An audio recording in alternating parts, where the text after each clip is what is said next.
Pippi Goes to School, Part 2.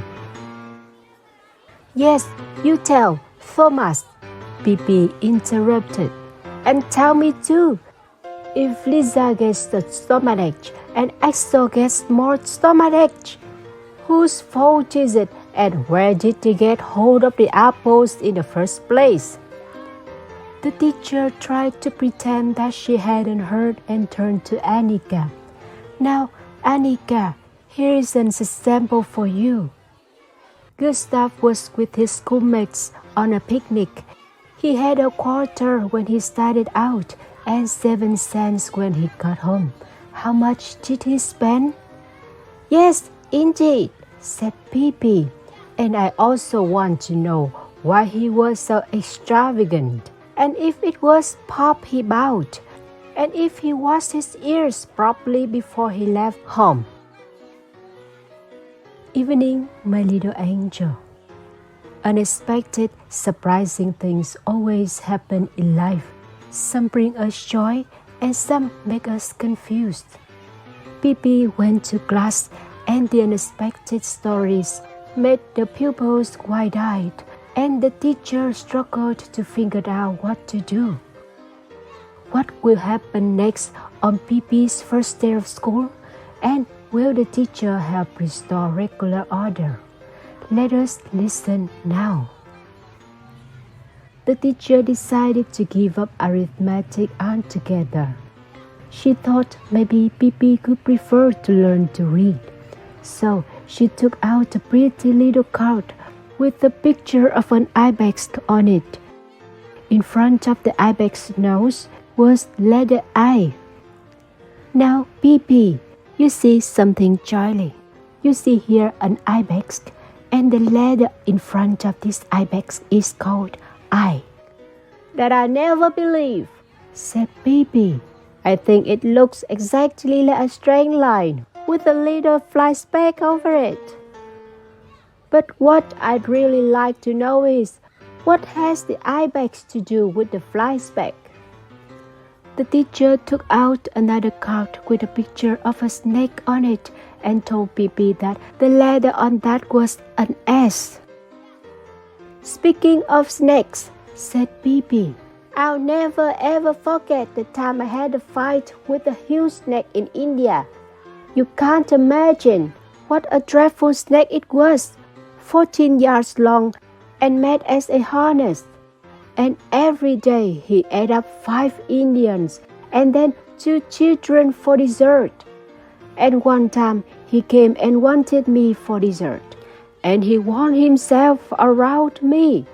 Ooh, but I've beat around a bit, I said, and hit him in the head. Bang! And then he hissed, shh, shh. And then I hit him again, and bingo, he was dead. And indeed, so that is the letter S. Most remarkable.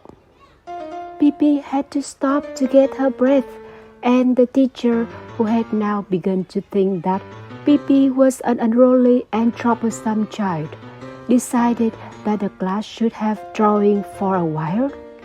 Surely Pippi could sit still and be quiet and draw, thought the teacher. She took out paper and pencils and passed them out to the children. Now you may draw whatever you wish, she said, and sat down at her desk and began to correct homework. In a little while, she looked up to see how the drawing was going. All the children sat looking at Pippi, who lay flat on the floor, drawing to her heart's content. But Pippi, said the teacher impatiently, why in the world aren't you drawing on your paper? I felt that long ago. There isn't room enough for my whole horse on that little snap of a paper, said Pippi. Just now I'm working on his front legs, but when I get to his tail, I guess I'll have to go out in the hall. The teacher thought hard for a while. Suppose instead we all sing a little song, she suggested. All the children stood up by their seats except Pippi. She stayed where she was on the floor. "You go ahead and sing," she said. "I'll rest myself a while. Too much learning breaks even the healthiest." But now the teacher's patience came to an end. She told all the children to go out into the yard so she could talk to Pippi alone. When the teacher and Pippi were alone, Pippi got up and walked to the desk. "Do you know what?" she said. "It was awfully jolly to come to school to find out what it was like. But I don't think I care about going to school anymore. Christmas vacation or no Christmas vacation, there's altogether too many apples and ibexes and snakes and things like that. It makes me dizzy in the head. I hope that you, teacher, you won't be sorry." But the teacher said she certainly was sorry, most of all because Pippi wouldn't behave decently, and that any girl who acted as badly as Pippi just couldn't be allowed to go to school even if she wanted to ever so. "Have I behaved badly?" asked Pippi, much astonished. "Goodness, I didn't know that," she added and looked very sad, and nobody could look as sad as Pippi when she was sad. She stood silent for a while, and then she said in a trembling voice, "You understand, teacher, don't you, that when you have a mother who's an angel and a father who's a cannibal king, and when you have sailed on the ocean all your whole life, then you don't know just how to behave in school with all the apples and ibexes?" Then the teacher said she understood and didn't feel annoyed with Pippi any longer, and maybe Pippi could come back to school when she was a little older. Pippi positively beamed with delight. "I think you are awfully nice, teacher, and here is something for you." Out of her pocket, Pippi took a lovely little gold watch and laid it on the desk. The teacher said she couldn't possibly accept such a valuable gift from Pippi, but Pippi replied, "You've got to take it, otherwise I'll come back again tomorrow, and that could be a pretty how do you do." Then Pippi rushed out to the schoolyard and jumped on her horse. All the children gathered around to pat the horse and see her off.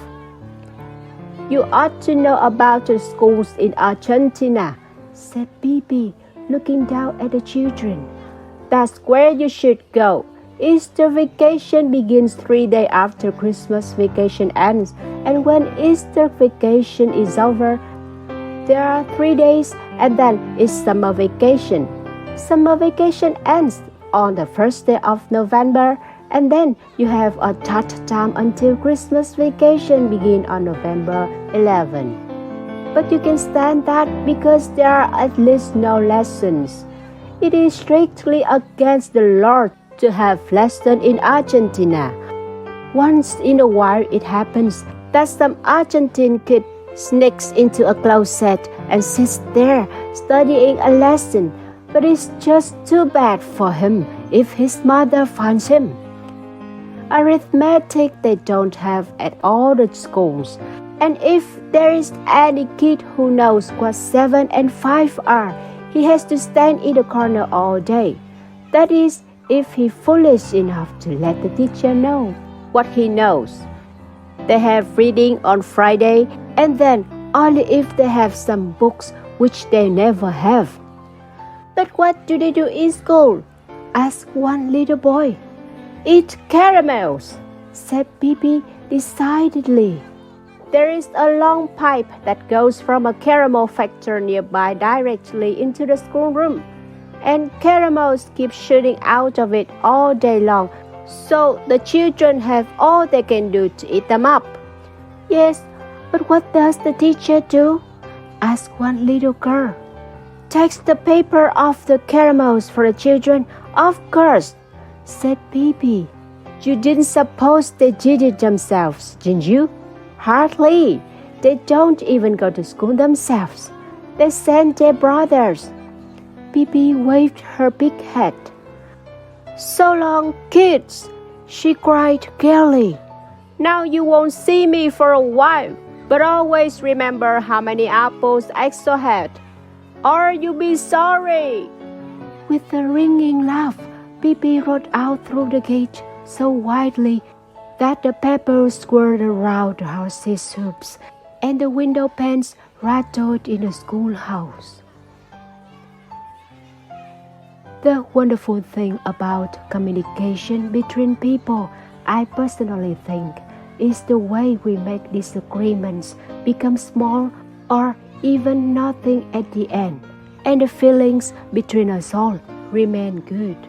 Although Pippi's arrival at school did not happen and ended as expected, good feelings were created and maintained between Pippi and the teacher. Another exciting journey of Pippi in small town has just passed. I wish my little love a good night's sleep. I kiss you long on your forehead. We'll see Pippi again next story time.